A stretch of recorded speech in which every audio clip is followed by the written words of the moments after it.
आप पोलैंड आना चाहते हैं वर्क परमिट पर, वर्क वीज़े पर, तो आपको कुछ ऐसी बातों के ऊपर ध्यान रखना पड़ेगा, गौर करना पड़ेगा जहाँ से आपने वर्क परमिट लेना है, जो मैं आज इस वीडियो में आपको बताऊंगा कि आपके लिए वो कितनी फ़ायदेमंद साबित होंगी।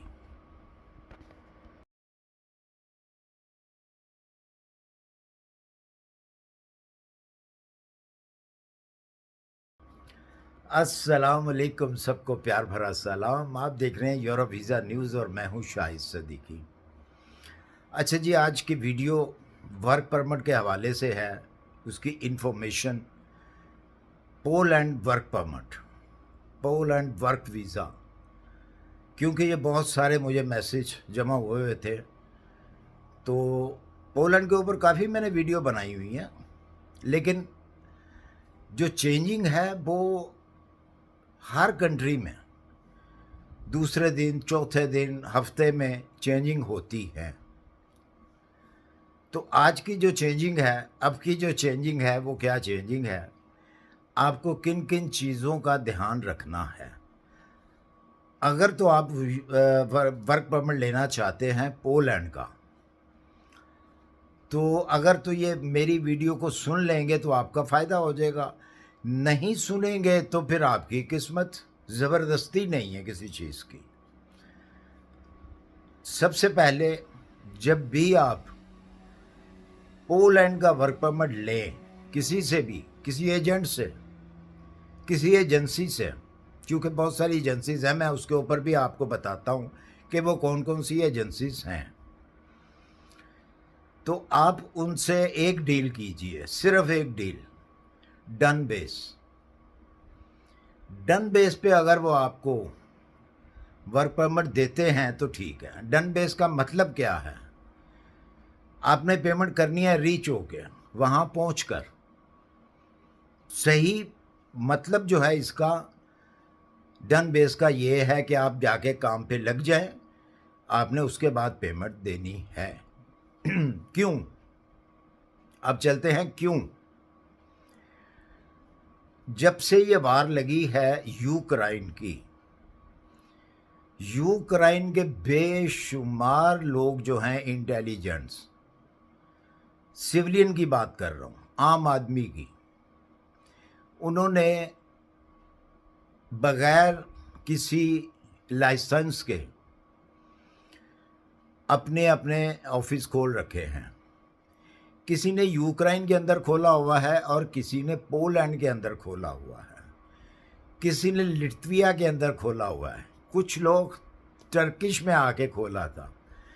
टर्किश की हुकूमत भी बड़ी तेज़ है, गवर्नमेंट, उन्होंने बंद करा दिए। अब वो क्या करते हैं, अच्छा ये जो मैं बात करने लगा हूँ ना, ये हकीकत है, ये इसमें कोई भी गलत चीज़ नहीं है। इंडिया वाले मेरे बहन भाई, बहुत सारे मेरे फ्रेंड्स हैं, बहुत सारे मेरी वीडियो देखने वाले मेरे व्यूवर्स हैं जिनके साथ ये धोखा हो चुका है इंडिया में, और बहुत सारे गल्फ़ के अंदर हैं जो अभी भी भुगत रहे हैं इस बात को। वो भी इस चीज़ की गवाही देंगे आपको कि मैं गलत कह रहा हूँ या सही कह रहा हूँ। और बहुत सारे पाकिस्तान के अंदर भी हैं जिनके साथ ये हो चुका है। वो क्या करते हैं, क्या करते हैं, इससे पहले मैं एक चीज़ बता दूं, ये काम करने वाले लोग जो हैं इस किस्म का, ये जो जिन्होंने ऑफिस बनाए हुए हैं या वर्क परमिट आपको इशू करते हैं, अगर फ़र्ज़ करें कि किसी कंपनी को 10 लोगों की ज़रूरत है, तो वो 10 परमिट जो है ओपन करती है। इसका तरीक़ाकार जो है वो काफ़ी प्रोसीजर इसका लंबा है, इसका टैक्स पे किया जाता है, सब कुछ पे किया जाता है, तब जाके उस बंदे के नाम का वर्क परमिट इशू होता है। अच्छा, अब ये जो कंट्रीज़ हैं, Ukraine, Poland, Hungary, Czechoslovak, Slovak, Romania और बहुत सारी और ऐसी कंट्रीज़ हैं, बुल्गारिया वगैरह, ये हैं आउस हिटलर कंट्रीज़, मतलब कम्युनिस्ट। कम्युनिस्ट से आज़ाद हुई हैं ये कंट्रीज, रोटी कपड़ा और मकान ये इनको मिलता था, पोलैंड भी बीच में है। अब ये जैसे आज़ाद हुई हैं तो इनको पैसे की लालच पड़ गई है, चाहे कोई भी है वो इन कंट्रियों में रहने वाला। अब होता क्या है, एक कंपनी है उसको 10 आदमी की ज़रूरत है, वो 10 आदमियों के उसने वर्क परमिट इशू कर दिए। अब जो एजेंसी ले रही है उससे 10 वर्क परमिट, वो उसको ऑफ़र कर देती है जी आप हमें 90 वर्क परमिट और दे दे। वो कहती है जी मुझे तो ज़रूरत नहीं है, मुझे तो 10 की ज़रूरत है। वो उसको लालच देते हैं, ठीक है आपको ज़रूरत नहीं है, हम उनको सेटल करवाएंगे, आपसे सिर्फ वर्क परमिट चाहिए। उनको पैसे की जब लालच आती है तो वो लोग, जैसा कि मैंने बताया, ये कम्युनिस्ट रह चुके हैं ये लोग, इन्होंने रोटी कपड़ा और मकान के ऊपर जो है अपना गुजारा किया हुआ है। और जब पैसे का नाम लिया जाता है वो तैयार हो जाते हैं, वो आपको वर्क परमिट उनको इशू कर देते हैं, जो कि एमिग्रेशन की लिस्ट में नहीं होते। वो 10 जो हैं वो एमिग्रेशन की लिस्ट में हैं, वो 90 जो हैं वो एमिग्रेशन की लिस्ट में नहीं है। आपको ये बात समझना होगी। जिनके हिस्से में वो 10 आते हैं वर्क परमिट, उनको तो वीज़ा मिल जाता है।